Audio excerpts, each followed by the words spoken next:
আপনার ভাই অনেক অভাবের মধ্যে আছে, সেটা আপনিও বুঝতেছেন, আপনি তাকে বুঝতে না দিয়ে কিছু টাকা পয়সা হাদিয়া বলে দিয়ে দেন। প্রয়োজনে এটা যদি জাকাতেরও টাকা হয়, আর ভাই যদি জাকাত খাওয়ার যোগ্য হয়, ভাইকে বলেন, নেন ভাইজান হাদিয়া, আপনি চলেন, সন্তানাদি ভাতিজা ভাতিজিদেরকে নিয়ে চলেন, কিন্তু আপনার মনে মনে নিয়ত জাকাত, বাইরে বলছেন হাদিয়া, আল্লাহ ডাবল সওয়াব দান করবেন, ডাবল। ওয়াল্লাযীনা ইউসাদ্দিকুনা বিয়াউমিদ্দিন, যারা কর্মফলকে বিশ্বাস করে, আখিরাতকে যারা বিশ্বাস করে, কর্মফলকে যারা বিশ্বাস করে।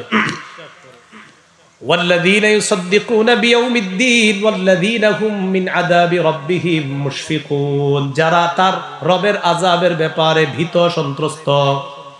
আমাদের রব আযাব দিতে পারেন, এটা বিশ্বাস আমাদের আছে, কিন্তু আমাদের ভয় আছে, আল্লাহ না জানি আপনার আযাব আমার উপরে এসে যায়, এই ভয় আছে আমাদের। ইন্না আযাব